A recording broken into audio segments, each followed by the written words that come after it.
الحمدللہ رب العالمین والصلاة والسلام علی سید المرسلین اما بعد فاعوذ باللہ من الشیطان الرجیم بسم اللہ الرحمن الرحیم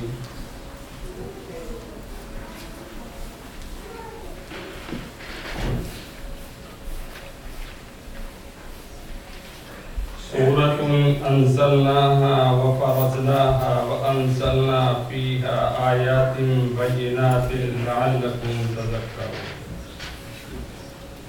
صدق الله العظيم.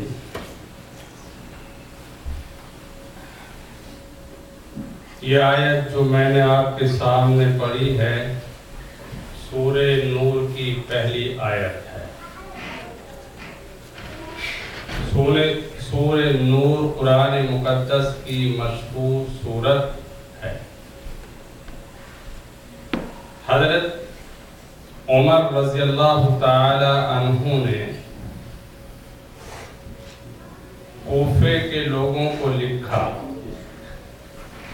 سرکاری طور پر ایک فرمان جاری کیا. ایک ہوتا ہے اسی طرح سے کوئی منبر سے واعظ اور نصیحت کر دینا، اور ایک ہے سرکاری طور پر کوئی بیان جاری کرنا. دونوں میں فرق ہوتا ہے. جو چیز حکومتی سطح پر کی جاتی ہے اس کی اہمیت نہایت درجے بڑھ جاتی ہے. حضرت عمر رضی اللہ تعالیٰ عنہ خلیفۃ المسلمین ہیں. آپ کا دور اقتدار ایک دہائی پر پھیلا ہوا ہے. ایران و عراق، شام و مصر سب آپ کی نگرانی میں ہیں. آپ نے فرمان جاری کیا کہ لوگوں عورتوں کو سورہ نور سکھاؤ. معلوم ہوتا ہے کہ سرکاری سطح پر جو یہ فرمان جاری کیا گیا اس کی کوئی بہت ہی زیادہ اہمیت ہے کہ آپ نے فرمایا کہ اپنی عورتوں کو سورہ نور سکھاؤ، انہیں پڑھاؤ، ان کو سمجھاؤ. اس کا مطلب یہ نہیں کہ سورہ نور صرف عورتیں پڑھیں، نہیں، بلکہ اس کے پیچھے یہ راز ہے کہ جب آدمی اپنی عورت کو کوئی چیز پڑھانے کے لیے بیٹھے گا اور وہ استاد ہوگا تو اسے معلوم ہے کہ شاگرد کسی بھی وقت کوئی سوال کر سکتا ہے. اسی لیے استاد کا کام یہ ہوتا ہے کہ جب وہ کلاس روم میں آتا ہے، کوئی پروفیسر پڑھانے کے لیے پہنچتا ہے تو فل تیاری کے ساتھ پہنچتا ہے، اس لیے کہ معلوم نہیں کس طالب علم کی زبان سے کون سا سوال پوچھ لیا جائے، اس لیے اسے تیار ہو کر کے جانا پڑتا ہے کہ ہر سوال کی تیاری کر لیں، یہ بھی سوال پوچھا جا سکتا ہے، یہ بات بھی معلوم کی جا سکتی ہے۔ تو جب مردوں کو حضرت امیر المؤمنین نے یہ حکم دیا کہ تم اپنی عورتوں کو سورہ نور سکھاؤ، تو اس کا مطلب یہ ہے کہ تم استاد اور وہ شاگرد، تو اب تمہاری ذمہ داری عورتوں سے زیادہ بڑھ جاتی ہے کہ تم پہلے سورہ نور کو خود پڑھو، خود سمجھو اور اس پر جتنے سوالات اٹھ سکتے ہیں ان سب کے جواب تلاش کرو اور پھر اس پر خود عمل بھی کرو، اس لیے کہ جو چیز عمل کرنے کے بعد کسی کو تلقین کی جاتی ہے اس کا اثر بہت زیادہ ہوتا ہے، اور جو چیز بغیر عمل کے تلقین کی جاتی ہے وقتی طور پر لوگ سن تو لیتے ہیں، عمل کر لیتے ہیں، مگر دیر پا عمل کی توفیق نصیب نہیں ہوتی۔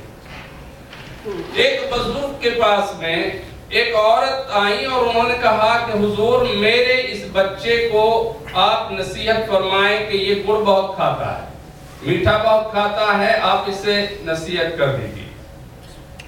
آپ نے فرمایا کہ 2-3 روز کے بعد آنا۔ وہ عورت 2-3 روز کے بعد پھر اپنے بیٹے کو لے کر آئی، کہا ان کو نصیحت کیجئے، تو آپ نے ان کو صرف ایک جملہ کہا، بیٹا گڑ کم کھایا کرو، میٹھا کم کھانا۔ اچھا، اس عورت کو بھی تعجب ہوا اور بیٹھنے والوں کو بھی تعجب ہوا کہ صرف ایک جملہ زبان سے نکلا اور یوں کہہ دیا کہ گڑ کم کھایا کرو۔ اس میں کون سی بات تھی کہ اس عورت کو 3-4 روز تک روکا گیا؟ 3-4 دن پہلے بھی یہ بات کر سکتے تھے۔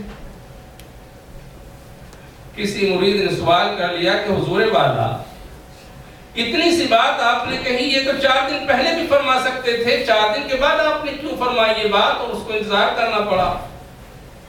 فرمانے لگے میری عادت خود گڑ کھانے کی ہے، میں بہت کھاتا ہوں۔ جس وقت یہ نصیحت کرانے کے لیے آئی تھی اگر میں اسی وقت اس کو نصیحت کرتا تو اس پر اثر نہ ہوتا، اس لیے کہ قرآن کریم کہتا ہے لما تقولون ما لا تفعلون، تم وہ بات کر رہے ہو جس پر خود عمل نہیں کرتے تو تمہارا کیا اثر ہوگا دوسروں کا۔ اس لیے میں نے 3-4 دن تک پریکٹس کی، اپنے نفس کو مارا اور اپنا گڑ کھانا کم کر دیا، اب اس کے بعد میں نے اس کو نصیحت کی، انشاءاللہ اس پر اثر ہو۔ تو جب استاد خود کسی چیز پر عمل کرتا ہے اور شاگردوں کو وہ بات بتاتا ہے تو پھر شاگرد اس پر عمل کرتے ہیں۔ تو مردوں کی حیثیت ایز اے استاد اور عورتوں کی حیثیت شاگرد کے ہو۔ تو استاد کی کئی ذمہ داریاں ہوتی ہیں۔ پہلی ذمہ داری تو یہ ہے کہ خوب اچھے طریقے سے دھیان سے اس مضمون اور اس سبجیکٹ کو پڑھے جس پر وہ لیکچر دینا چاہتا ہے، جس پر وہ نصیحت کرنا چاہتا ہے۔ نمبر 2، اس پر خود بھی عمل کرنا شروع کرے تو اس کی عمل کی توفیق کی وجہ سے سامنے والے کو توفیق نصیب ہوگی۔ تو حضرت عمر رضی اللہ تعالی عنہ نے جو فرمایا کہ تم اپنی عورتوں کو سورہ نور سکھاؤ، اگرچہ اس کا تذکرہ تو نہیں ہے کہ مردوں کو انہوں نے کیا حکم دیا، لیکن اس کا پس منظر یہی بتاتا اور یہ کامن سینس ہے۔ لہذا مردوں کو بھی چاہیے کہ وہ سورہ نور پڑھیں اور عورتوں کو بھی چاہیے کہ وہ سورہ نور پڑھیں۔ آخر کون سے ایسی خاص بات ہے کہ سورہ نور کو پڑھا جائے؟ قرآن مقدس کی تو ساری صورتیں ہی اسی اہمیت کی حامل ہیں، لیکن سورہ نور کے بارے میں آخر کیا ایسی بات ہے اور کون سا ایسا مضمون اس کے اندر بیان کیا گیا ہے جس پر حضرت عمر رضی اللہ تعالیٰ عنہ سرکاری فرمان جاری فرمایا؟ قرآن مقدس کہتا ہے سورۃ انزلناہا وفرضناہا وانزلنا فیہا آیات بینات لعلکم تذکرون، کہ یہ ایک سورت ہے ہم نے اتاری اور ہم نے اس کے احکام فرض کیے، اور تم نے اس میں روشن آیتیں نازل فرمائی تاکہ تم دھیان کرو اور توجہ کے ساتھ اس کو پڑھو۔ یعنی اس میں کچھ احکامات، کچھ بنیادی اہم باتیں بیان کی گئی ہیں اور کچھ روشنیاں ہیں۔ تو اس سورت کا نام سورہ نور ہے۔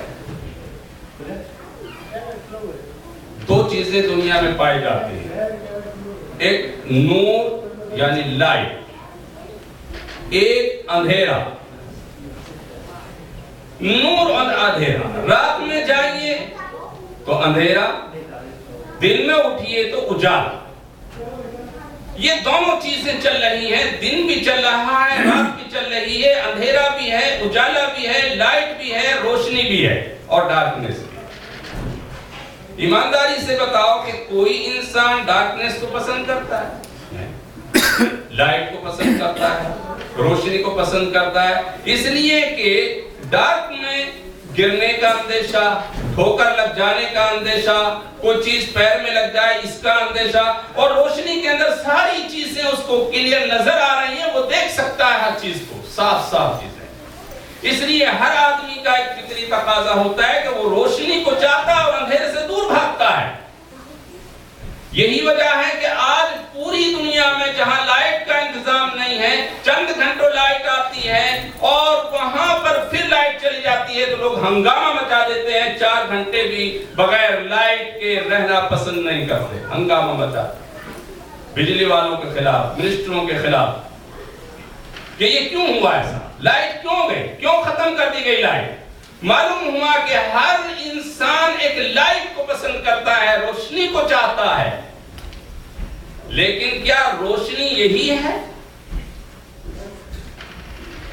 کہ جو بلب کے اندر نظر آ رہی ہے یہ بھی روشنی ہے، لیکن اس کے علاوہ بھی ایک روشنی ہے۔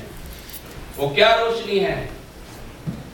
آپ نے، دنیا نے بلب تیار کیے ہیں، ٹیوب لائٹس بنائے ہیں کہ وہ گھروں کو روشن کرے، آپ کے حال کو روشن کر دے، لیکن کیا دل کے اندر روشنی پہنچانے کے لیے کسی بلب کی ضرورت نہیں؟ دل بھی اندھیرا ہو جاتا ہے، دل کے اندر بھی اندھیرا آتا ہے، اور جب دل کے اندر اندھیرا آتا ہے تو اسے کوئی چیز نظر نہیں آتی، آنکھیں اندھی ہو جاتی ہیں، اور جب انسان کی آنکھیں اندھی ہوتی ہیں اور اس کا دل اندھیرے میں گھر جاتا ہے تو پھر لوگوں کو قتل کرتا ہے۔ جب اس کی دل کے اندر اندھیرا چھا جاتا ہے تو بے ایمانی کرتا ہے، ڈاکے ڈالتا ہے، لوگوں کے ساتھ زیادتیاں کرتا ہے، اس لیے کہ اسے کچھ نظر آ نہیں رہا، دل اندھا ہو چکا ہے۔ معلوم ہوا کہ جس طرح سے دنیا کو جگمگانے کے لیے لائٹ اور روشنی کی ضرورت ہے، اسی طرح سے دل کو جگمگانے کے لیے بھی لائٹ کی روشنی کی ضرورت ہے۔ وہ روشنی کا آسان نام کیا ہے اور وہ روشنی کس طرح سے پیدا ہوگی؟ یہ تو چیز ظاہر ہے کہ روشنی چاہیے، بغیر روشنی کے انسان زندہ نہیں رہ سکتا۔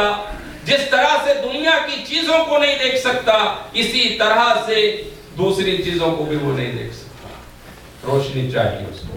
اور یہی روشنی حضور اکرم صلی اللہ تعالی علیہ وسلم کو جو ارشاد فرمایا گیا، لقد جاءکم رسول من انفسکم، اور ایک جگہ ارشاد فرمایا گیا کہ تمہارے پاس کتاب آ گئی اور تمہارے پاس روشنی کو بھیج دیا گیا۔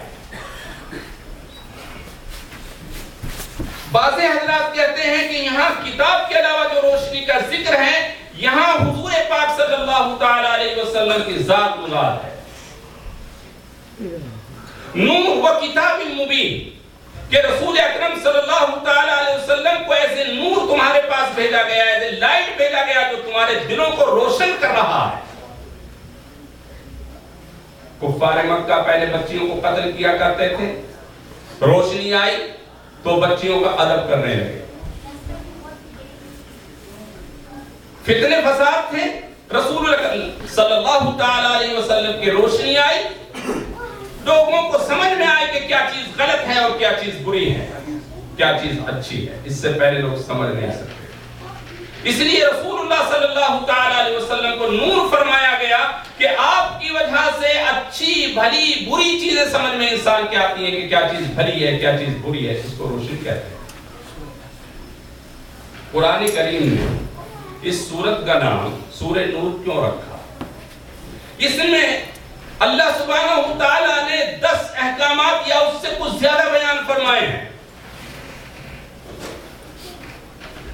ان میں ایک احکام یہ ہے زنا کے قریب مت جاؤ، زنا مت کرو۔